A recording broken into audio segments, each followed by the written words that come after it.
Сайн байцгаана уу? За та бүхэнд UAI-ийн 417 сувгийн ээлжид дугаарыг хүргэх гэж байна. Энэ сувгаар бид Монгол улс, тэгээд цаашлаа дэлхийн нийтийн анхаарлыг татсан True Crime буюу бодит гэмт хэргүүдийг баримтад тулгуурлан сонирхолтой байдлаар хамтдаа задлан ярьдаг билээ. За өнөөдрийн дугаараар бид Netflix дээр хамгийн их яригдж буй баримтат кинонуудын нэг болох Maternal Instinct буюу эхийн зүйн совин гэсэн баримтат кинонд гардаг гэмт хэргийн тухай ярих гэж байна. Энэхүү хэрэг нь зүгээр ч нэг хүн амны хэрэг төдий биш, харин олон сарын турш маш олон хүнд худал хуурмагыг ярьж, итгүүлж, үнэмшүүлж, дүр эсгэн, тэгээд маш олон хүнийг манипуляц хийж, тарих угаалт хийсэн. За тэгээд эцэстээ энэхүү олон худлаа ярилт, худал хуурмаг нь хин нэгэн гэмгүй хүний амь насанд хэрхэн хүрч байгаа талаарх юм гэмт хэрэг юм. За 2020 оны 10 дугаар сарын 9-ний өдөр бол Америк нэгдсэн улсын Техас мужид маш тийм аимшигтай гэмт хэрэг гарсан өдөр. За энэхүү хэрэг нь тухайн үед Америк нэгдсэн улс даяар шуугиан тарьж маш олон хүнийг цочирдуулж байсан. За тэгвэл энэ бүхэн хэрхэн эхэлсэн? За энэ хэргийн эзэн Тейлор Паркер гэж хэн юм бэ? Яагаад иймэрхүү төрлийн гэмт хэрэг хийх болсон? За энэхүү худал хуурмагийнхаа ертөнцид ямар хүмүүсийг хохироож хуурсан талаар бид нэр өнөөдөр дэлгэрэнгүй задлж ярих болно. За ингээд өнөөдрийн түүхээ эхлэе. Энэ хүн амны гэмт хэргийг ойлгохын тулд бид 2020 оны 10 дугаар сараас өмнөх үйл явдлуудыг ухаж задлах хэрэгтэй болно. За тухайн үед буюу 2020 оны үед Тейлор Паркер 27 настай байсан бөгөөд найз залуу Уэйд Гриффинтэйгээ амьдардаг байсан. За Тейлор Паркер гэх энэ эмэгтэй өмнөх харилцаанаасаа буюу өмнөх нөхрөөсөө өсвөр насны 2 хүүхэдтэй болсон. За тэгээд энэ сүүлд найзалж байгаа залуу Уэйд Гриффинтэйгээ сүүлд хожим танилцаад ингээд нэг гэрт амьдарч эхэлсэн байгаа. За Уэйд Гриффин болон Тейлор Паркер гэдэг эдгээр хосыг харахад энгийн сэтгэл татам нэг юм дундаж Америк хосууд шиг харагдана. За Тейлор Паркер гэх энэ бүсгүй бол зураг авах дуртай, ан агнуур хийх сонирхолтой, тэгээд гэр бүлтэйгээ ойр ийм залуу эмэгтэй байсан. За хэргийг ойлгохын тулд мөн бид нар дараах нэрүүдийг тогтоох хэрэгтэй болно. Ингээд энэхүү хэрэгт гарах нэрсүүдийг би та нарт тайлбарлаж өгье. За энэ хэргийн хамгийн гол дүр болох хэргийн эзэн хингэргийн давхар Тейлор Паркер. За энэ эмэгтэй бол олон сарын турш өөрийгөө жирэмсэн гэж хүмүүст итгүүлээд бүр яагаад хүүхдийн хүүс тодорхойлох хүүсийг үзэх парти хүртэл зохион байгуулсан. За ийм өөрийнхөө худал хуурмагийнхаа ертөнцид амьдарч исэн ийм эмэгтэй.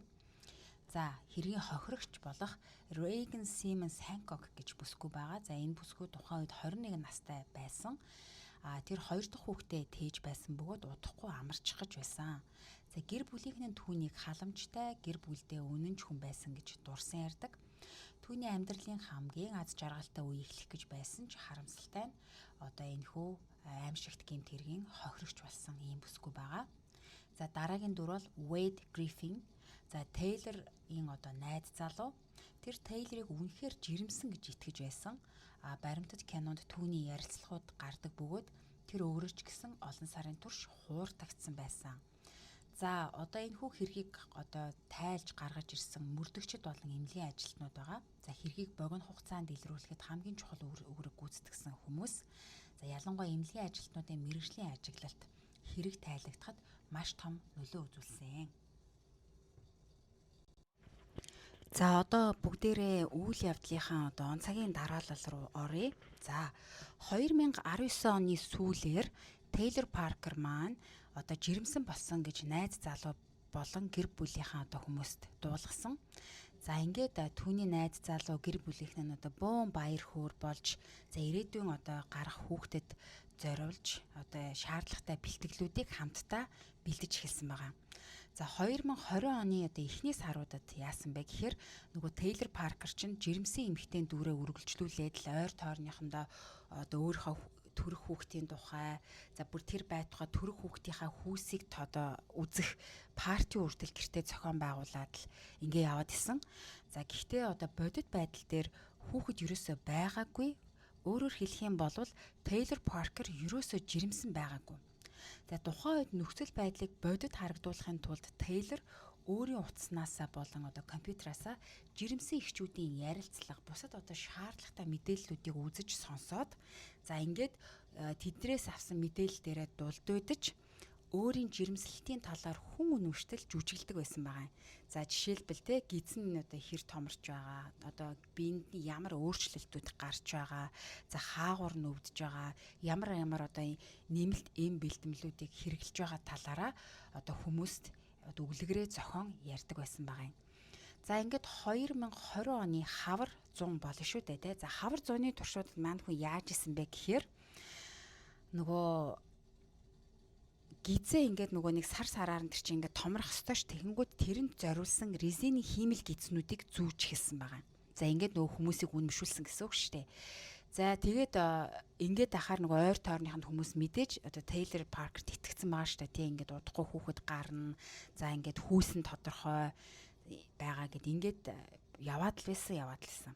За тэгээд миний зүгээр харж байгаагаар уг нь Тейлор Паркер тухайн үед энэхүү худал хуурмага зогсоогоод худлаа ярьсан гэдгийг үнэнгээ хэлсэн болвол өнөөдрийн бидний ярих нөхөө эмгэнэлтэй гэмт хэрэг бол гарахааргүй байсан. Тэгээ харамсалтай нь энэ өөрийн төсөөллийн хий хоосон ертөнцийн ингэж амьдардаг энэ хүн маань худал хуурмага үргэлжлүүлсэн ярил тийм ээ. За түүний худал хуурмагийн ертөнц нь удахгүй нурж унахад тун ойрхон байсан. 2020 оны 10 дугаар сарын 9-ний өдөр. За энэ бол хэргийн хамгийн чухал өдөр, өөрөөр хэлбэл гэмт хэрэг гарсан өдөр гэсэн үг. За энэ өдрийн өглөө эрт Тейлор найз залуудаа Оклахомагийн эмнэлэг явах хэрэгтэй боллоо гэж хэлсэн. Харин өөрийн найз залуу Гриффин нэг үл хөдлөх хөрөнгөө заруулах ажлаар байгаа газараасаа 4 цагийн зайтай хол газар руу явуулчихсан. За яг ижил цаг хугацаанд Техасын Нью Бостонд цагдаа нар 911-р утасны шугамаар дамжуулан маш их айж сандарсан нэгэн эмэгтэйн дуудлагыг хүлээн авсан. За дуудлагад тухайн эмэгтэй өөрийн охин нь гэртээ алуусан байдалтай байгаа талаар мэдээсэн. Түүний охин бол 35-7 хоногтой жирэмсэн байсан Рейган Симмонс Хэнкок. Хэргийн газарт ам өргөцсөн Рейган маань цагдаа нарыг очиход хөвлийн хэсэгтээ маш том зүсэлттэй. За тэгээд түүний хөвлөд байсан 35-7 хоногтой нярай хүүхэд байхгүй болчихсон байсан. За хамгийн аимшигтай нь Рейган гэх бүсгүй хүний гарт ам өргөдөж байх үйл явцыг Рейганы 3 настай охин нүдэрээ хараад зогсож байсан. Ёо. Энэ нэрээ арай л амар юм а бурхан минь гэж тэгээд энэ няраа гэж бага насны 3 настай хүүхдээ ажид ийм хийгээ сууждаг нэрээс. За тэгээд өргөлжлүүлээ. За юу болсон бэ гэхээр 2020 оны 10 сарын 9-ний өглөө эрт Рейганы ээж рүү түүний нөхөр залгаж холбогдохгүй хариу өгөхгүй байна. Санаа зовж байгаа талаараа хэлсэн бөгөөд ээж нь үүнийхэн дагуу гэртээ охиныхоо гэр рүү очтол энэ хүү аимшигтай дүр зурагтай нүгж тулсан. За энэ хэргийн бас нэг хамгийн аимшигтай ийм чихүүц хөрмээр бас нэг хэсэг нь юу вэ гэхээр алуурчин болон хохирогч хоёр өмнө нь нэгнээ мэддэг байсан хүмүүс байгаа юм. Өөрөөр хэлэх юм бол Тейлор Паркер хэмээх эмэгтэй Рейган Симмонс Хэнкокны хормын зурагч нар ажиллаж байсан. За тэгээ хормын зураг авалтын үеэр Рейгантай танилцж ийм танилын харилцаатай болсон байгаа юм. Яа, амар агааз. Энэ хүү гэмт хэргийн бас нэг чухал мэдээллийг хүргэе. Энэ юу вэ гэхээр Тейлор Паркер гэдэг энэ бүсгүй өмнөх гэрлэлтээсээ 2 хүүхэдтэй гэд өмнө ярьжсэн шүү дээ. Тэгэхээр энэ 2 төрөлтийнхөө дараа нэг тийм эмэгтэйчүүдийн их тийм чухал хагалгаанд орсон байлээ. Гэхдээ тэр хагалгааг яагаад хийлгэх шаардлагатай болсон талаар бол мэдээлэл олсонгүй. За энэ хагалгааны нэр нь бол Tubal Ligation гэдэг нэм нэртэй хагалгаа. За яадаг хагалгаа вэ гэхээр фолликул ялгаруулдаг эмэгтэй хүний 2 баруун зүүн талын өндгөвчийг өндгөвч нь бидний умаатай холбогдсон байдаг. Тэр холбогдсон тэр нэг сувгийг нь ингээд тасалдаг ийм төрлийн хагалгаанд орчихсон байгаа юм. Энэ хагалгаанда 2015 онд орсон. За энэ хагалгаанд орчихно гэдэг нь юу гэсэн үг вэ гэхээр өөрөөр хэлбэл Тейлор Паркер ерөөсөө жирэмслэх боломжгүй эмэгтэй байгаад байгаа байхгүй. За тэгтээ хэдий 2015 онд ийм хагалгаанд орсон байсан ч гэсэн одоо өөрийн ойр дотны найз нөхдүүдтэй одоо юу яагаад хүүхдтэй ялангуяа хүүхдтэй болох талаар маш их ярьдаг байсан тухай сүүлд одоо гэрчийн мэдүүлгээр хоёр найз нь хэлсэн байгаа юм. За тэгээд юу яа л да одоо ингээд энэ гэмт хэрэг одоо үйлдэх энэ процесс яаж эхэлсэн те гэмт хэрэг үйлдэх процессыг яаж эхлүүлсэн талаар би одоо ярьж эхлэх гэж байна. За гэмт хэрэг гарсан өдөр бол 2020 оны 10 дугаар сарын 9. За бэлтгэл ажлыг 2020 оны 10 дугаар сарын 7-наас эхэлсэн байгаа юм. За мэдээж тэрнээс өмнө эхэлсэн гэсэн. Өөрөөр хэлэх юм бол одоо энэ жирэмсэн байгаа гэсэн энэ бүх цаг үедээ Тейлор маань ерөөсөө хохирогчоо байнга хайдаг байсан байгаа байхгүй. За тэр нь юугаар нотлогдсон гэхээр сүүлд түүний утаснаас одоо нөгөө утас болон машины нөгөө аялал машинууд нь одоо хаашаа явсан тэр Google Map дээрээс нь Google-ийн одоо тэр газрын зураг дээрээс нь тогтоогдсон. Өөрөөр хэлэх юм бол жирэмсэн эхчүүдийн клуб дээр маш их очдог байсан байгаа юм. За тэгээд өөртөө төстэй жирэмсэн эмэгтэйчүүдтэй найз болохыг одоо олон удаа оролцсон байгаа юм те гих мэдчлэн. Тэгээ ингээ явж агаад хөөрхийн нөгөө Reagan гэдэг бүсгүйг одоо хохирогчороо сонгосон байгаа байхгүй юу. За тэгээд одоо 2020 оны 10 дугаар сарын 7-нд Тейлор Паркер Reagan-ы гэрийн хаягийг одоо судалж эхэлсэн. За тэгээд дээр нь Facebook хаягаар нь одоо чат бичиж удахгүй гарах хүүхдэд нь баяр хүргэж за тэгээд Starbucks-ийн бэлгийн карт байгаа түүнийг одоо өгч ингэж гинт одоо нөгөө юм харилцааг илүү дотн халуун дулаан болгож эхэлсэн байгаа юм. За тэгээд 10 сарын 7-оос 8-ны өдрүүдэд Тейлор одоо яг ижил одоо үйлдэлийг давтаж хийснийг сүүлд цагдаа нар тогтоосон. Юу хийсэн бэ гэхээр 10 сарын 7-8-ны өдрүүдэд өглөө 6:30-аас 8 цагийн хооронд Reagan-ы гэрийн ойролцоо очиж машинтайгаа очиж ажиглалт хийдэг байсан. За энэ ажиглалт юу гэдэг байсан гэхээр хин хідэн цагт гэрээсээ гарч хаашаа явж гин, хин хідэн цагт гарчаад буцаж ирж гин тийм үү. За тэгээд сургуулийн нөгөө нэг камертай автобуснууд хаагур явж гин, хөршүүдний хин нохоо шоу байна уу гих мэдчилэн маш олон зүйлүүдийг ажиглалт хийсэн байгаа байхгүй юу. Түүний дараагийн үйлдэл юу байсан бэ гэхээр 10 дугаар сарын 8-нд Тейлор интернетээс TalkTone гэдэг аппликейшн утсандаа татаж суулгасан. За энэ хүү TalkTone нь яадаг вэ гэхээр нөө дугаар нууцалж бусад хүмүүс рүү заалгадаг ийм онлайн аппликейшн байгаа. Энийг одоо утсан дээрээ татаж суулгасан байгаамаа. За тэгээд 10 дугаар сарын 8-ны орой за Reagan-ы нөхөр Homer гэртээ орой 7 цагт ирсэн. За 7 цагт ирээд гэрийнхэнтэйгээ сайхан гэр бүлэрээ суугаад хоол идэж байтал тэдний гэрт Тейлор зочилсан байгаа юм. За тэгээд Тейлорын ирсэн одоо гол зорилго юу вэ гэхээр Reagan-ы шинээр төрөх хүүхдэд баяр хүргэж бэлэг өгч за тэгээд ойр зургийг ярилцаж хүүхдийнх нь одоо өрөөний засварын одоо талаар ярилцаж байгаад тэдний гэрээс орой 10 цаг үед гарсан.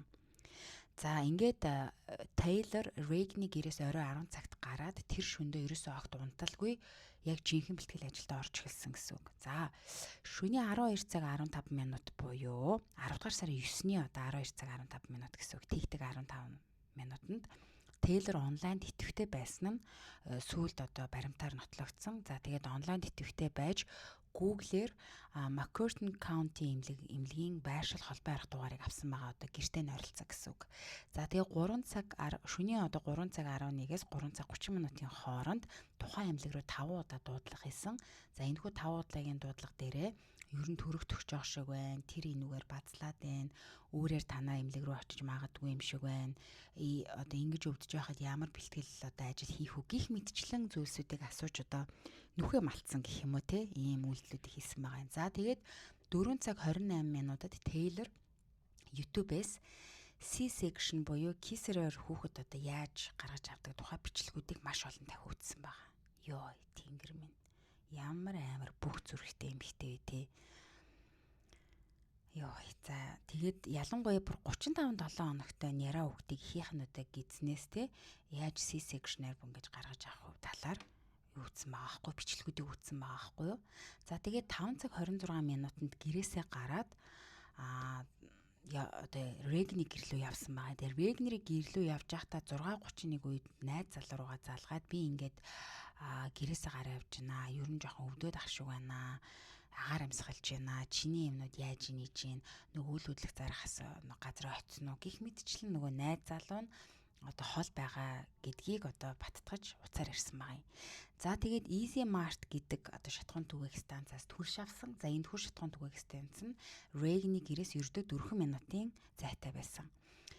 За энэ Reagan-ы гэрт одоо юу болж исэн гэхээр өглөө 7 цагт одоо Reagan гэртээ ганцаараа үлдсэн. За ингэ байж тод удалгүй эхнэрээс нь одоо буюу Homer гэдэг одоо Reagan-ы нөхөр Homer руу одоо Reagan-ээс маш их мессежүүд ирсэн. Надад аюу хэцүү байна. Гэт чи ингэ явчихсан гэд ингэдэг ийм мессежүүд ирсэн. Гэхдээ одоо Reagan-ы нөхөр тухайн мессежүүдийг хараад эхнэр нь биш юм шиг нэг тийм өөр хүнч бичээд байгаа юм шиг санагдсан. Нэгдүгээр сэжиг нь, хоёрдугаар сэжиг нь болохоор дугаараа нуцалчихсан байсан. За тэгээ өөрөөр хэлбэл нөгөө Taylor Parker гой чинь онлайнаар авсан нөгөө аппликейшнаараа дамжуулаад Reagan-ы нөхөр Homer руу мессежүүд бичижсэн байгаа байхгүй юу. Өөрөөр хэлбэл энэхүү мессежүүдээрээ дамжуулаад нөхөр нь гэртээ буцаж ирэхгүй байх юмнуудыг одоо бэлтгэлүүдийг хийжсэн гэсэн үг байгаа байхгүй юу. Ирж гин үгүй юу гэдгийг одоо шалгасан ч юм уу тий. За ингээд 7 цаг 22 минутанд одоо Reagan-ы гэрийн гадаа очиод 7:40 хүртэл Taylor Parker Reagan-ы гэрийн гадаа ажиглалт хийсэн байгаа юм. За энэхүү ажиглалт хийж байсныг нь одоо Reagan-ы хурш Patricia гэх бүсгүй одоо сүүлд гэрчийн мэдээлэл өгч байхдаа Taylor Parker-ийн одоо хар өнгийн Corolla маркийн машин яг энэ тухайн цагт одоо гадаа гэрийн гадаа байсан тухайн ажилт хийж байсан юм шиг тийм сэжиг бүхий зогсож байсан талаар мэдээлэл өгсөн байгаа юм. За ингээд яасан бэ гэхээр одоо 8-аас те 9-ийн хооронд Reagan одоо Taylor-ийн гарт гэртээ амнасаа алдсан тун харамсалтай. За тэгээд энэ бүх одоо үйл явцыг Reagan-ы 3 настай охин харж исэн хамгийн амар. За тэгээд одоо тухайн процесс бол мэдээж ойлгомжтой тий хөрхийн нөгөө муу Reagan гэх бүсгүйн хүүхдийг нь одоо гидснээс нь C-section-ийн зүсэлт хийгээд нөгөө айхтар Taylor Parker гооч аваавцсан байгаа хгүй тий та нар боддоо ингээ гэрийн нөхцөлд ямар ч ингээд өвчин намдаалт байхгүйгээр тухайн эмэгтэй хөнөөгөөд гидсийн зүсээд ингээд хүүхдийг аваа авчихсан. Тэгэд сүүлд одоо энэ Reagan гэдэг эмэгтэй юунаас болж нас орсон талаар нөгөө задлангийн эмчнэр тодорхойлохдоо C-section-ийн зүсэлтийнхаа өвдөлтийг дийлэхгүй болевой шок гэж байдаг шүү дээ тий өвдөлт төсвөрлөх гэдэг. Энэ болевой шокноос болоод өвд болсон гэж байгаа байхгүй та нар боддоо ямар ч өвчин намдаах байхгүй хөвлийн дээр нь маш том төсөлт хийгээд тэгээд тэр нь цус алдалтаас ч биш зүгээр л тэр өвдөлтийн шокоо төсвөрлөхгүй өвд болсон гэж байгаа байхгүй. Энэ үт ямар зэрлэг балмад юм бүр ингээ араатан ч юм үлдэл хийж чадахгүй хаа бүр ингээ ийм эмхтэй хүйстэй араатан хүртэл юм үлдэл хийж чадахгүй хаа энэ бүр юм галзуу солиотой хүмүүс ямар амар юм бэ. За тэгээд яасан бэ гэхээр хөөрхийн нөгөө Reagan-ы нөхөр маань 8 цаг 33 минутанд эхнэрлүүгээ би чамд хайртай шүү гэд хөөрхөн мессеж бичсэн боловч эхнэрээс нь юусаа хариу өгөхгүйсэн. Тэгээд нөгөө дугаараа нууцлаад мессеж бичсэн дугаар нь харагдахгүй байсан гэд энэ болгоно нөгөө нөхөрт нэг тийм сонин санагдаад эхнэрлүүгээ 9 цаг 58 минут 10 цаг 2 минут 10 цаг 4 минут 10 цаг 6 минут гэд ингээд цагуудад маш олон удаа дуудлах гэсэн боловч юусаа хариу өгөхгүйсэн. Тэгээд нөхөр сандраад ажилдаа байсан болохоор хадам ээж рүүгээ залгаад өөрөөр хэлбэл Reagan-ы ээж рүү залгаад хариу огт өгөхгүй байна маш их санаа зовж байна гэдгийг хэлээд ингээ гэртээ очиж шалгаач гэд хэлсэн. Ингээд Reagan-ы ээж хөрхий охинтой санаа зовоод гэрт нь очисон боловч харамсалтай нь хөрхий манай Reagan маань ингээд амнасаа алдчихсан ингээд байжсан. За яг энэ цаг үед юу болж исэн бэ гэхээр Taylor гой 9 цаг 36 минут 911 рүү залгасан байгаа юм. За залгаад юу гэж хэлсэн гэхээр 780 West Front гэдэг гудамжинд би машин дотроо төрчихлөө. Та нар ингээд надад ирж туслаач гэж жүжиглсэн байгаа. За тэнгууд 911 оператор та яг ямар дугаараас залгаж байна? Яаралтай надад дугаараа биднэрт өгөөч. Бид нар ингээд тань руу буцаж залгах хэрэгтэй бол авьяа одоо утасны дугаар чи хэрэгтэй боллоо гэсэн чинь утасны дугаараа өгөх одоо боломжгүй байна. Би өстэй амар шоконд орчоод байна. Машин дотроо төрчихлөө гэж уйлж хайлал жүжиглээл баахан ярьсан. За тэгээд яг үүнийхэн дагуу одоо тэр тухайн байршил дээр нь замын цагдаа болон төргийн эмчнэр очиод ингээд Taylor-ыг эмнэлгийн машинд одоо суулгаад аваад явсан. За тэгээд мэдээж мэрэгжлийн эмчнэр дөнгөж төрсэн ихтер байдаг бүх шинж тэмдгүүдийг мэдээд хараад танир штэ. Харамсалтай нь мэдээж Тейлорийн одоо бие организмд тэр шинж тэмдгүүд аль нь ч байгаагүй, байх боломжгүй, тэрийг эмчнэр маш гэрхэ олж харсан байгаа юм. За тэгээд юу яагаад эмнэлэгт очиод Тейлорыг ингээд эмгтээчүүдийн үзлэг эдэр хийгээд нарийн шинжилгээ аваад нөгөө няра хүүхдийг ингээд аврах гээд оролдох энэ бүх үйл ажиллагааг эхлүүлсэн. Тэг харамсалтай нөгөө 35-7 хоногтой эхийнхаа гидснээс одоо гарсан няра хүүхд маань амьд гарч чадаагүй. За тэгээ Тейлор Паркер ч гэсэн нарийн шинжилгээгээр жирэмсэн байх боломжгүй, хүүхэд төрүүлэх боломжгүй гэдг нь бүгд нотлогдсон байна. За эмнэлэгт ингээд бүх зүйл тодорхой болж Тейлор Паркер ингээд гарах гарцгүй болж баригдаад ингээд цагдаа нараас тэндээс нь шууд Тейлор Паркерыг баривчлаад аваад явсан байгаа юм. За тэгээд энэхүү үйл явдал Регний гэр бүлийн зүгээс бол одоо мэдээж маш хүнд нөхцөл байдалтай байсан байж таараа. За тэгээд бодит гэмт хэргийн тухай баримтат киноны хамгийн хүнд хэсгүүдийн нэг бол Регний гэр бүлийн ярилцлагууд байсан. За тэд Регнийг халамжтай охин, хайртай ээж байсан гэж дурсан ярьж хуйлж. За тэгээд түүний үхэл зөвхөн нэг хүний амь насыг авч чадаагүй, бүхэл бүтэн гэр бүлийн амьдралыг одоо өөрчилсөн гэж маш их гашуудаж харамсаж ярьж байсан. За харин эсрэг талд Тейлор буюу одоо алуурчны гэр бүлийнхэн ч гэсэн мөн одоо шоконд орчихсон. За тэгээд түүнийг одоо ийм гэмт хэрэгт холбогдож бүр үйлдсэн гэдэгт бүр үнэхээр итгэхгүй байгаа талаараа баримтат кинонд тайлбарлсан байдаг. Гэхдээ зарим гэр бүлийн гишүүд бол одоо болсон үйл явдлыг хүлээн зөвшөөрөхөд хэцүү байсан ч гэсэн нотлох баримтуудыг хараад одоо маш их цочирдож бодит үнэнтэй нүүр тулгаас өөр одоо ямар ч замгүй болсон. Энэ нь одоо сэтгэл зүйн хувьд маш хүнд байсан гэдгээ бас баримтат киноны үеэр тайлбарлаж байсан. За ингээд гэмт хэрэгтэн Тейлор Паркерыг одоо 2022 оны шүүх хурлын үеэр улсын яллагч болон өмгөөлөгч талын анагаах ухааны тэргүүлэх шинжээчид түүний сэтгэц тархины бие мах бодод наривчилсан шинжилгээг одоо хийж дүгнэлтүүдээ гаргасан талаар мэдээлсэн. За тэгээд одоо мэрэгжлийн сэтгэл судлаач, тархи судлаач, за мэдрэлийн одоо доктор профессоруудын дүгнэлтээр Тейлорт 3 төрлийн сэтгцийн одоо эмгэг байгаа гэдгийг нотолж тогтоож гаргаж ирсэн. За нэгдүгээрх нь одоо cluster B personality disorder буюу одоо төрөх одоо үеийн хүнд хэлбэрийн эмгэг гэдэг. За энэ нь юу гэсэн үг вэ гэхээр за одоо яриа л да нөгөө улсын яллагч талын шүүх эмнэлгийн сэтгэл зүйч доктор Майкл Арамбула Паркерийн зан авир өмнөх түүхийг одоо судлаад энэхүү гэмт хэрэгтэн нь бусдыг өөртөө татах гэсэн хит улайралтай өөрийгөө дүвийлгэх буюу одоо нарциссизмын хурц хэлбэрийн одоо сэтгэл зүйн эмгэгтэй. За бусдын анхаарлыг татах гэсэн одоо хуурамч жүжиглэлт байнга үзүүлдэг ийм сэтгэл зүйн эмгэг буюу энийг histrionic гэдэг юм байна. Тэгээд нийгмийн эсрэг зан авиртай гэсэн одоо ийм сэтгэл зүйн эмгэгтэй гэж дүгнсэн. За мөн доктор Арамбула түүнийг маш нарийн төлөвлөгөөтэй урт хугацааны худал хуурмаг схемийг зохиож чаддаг, хийсэн хэрэгтээ огт гэмшдэггүй гэдгийг онцлсан байгаа. Амар агац ийм хэрэг хийчихэд ерөөсөө гэмшээгүй. За мөн одоо Паркерыг няраа одоо эхийнхаа хөвлөд байгаа төрж амж байгаа ургийг одоо хулгайлдаг ийм маш ховор төрлийн донтой тийм гэмт хэрэгтнүүдийн бүлэгт багтаасан байна. Ийм донтой гэмт хэрэгтнүүд байдаг юм байна. Эдгээрийг fetal abductor гэж хэлдэг юм байна. Ураг хулгайлагч гэж хэлдэг юм байна.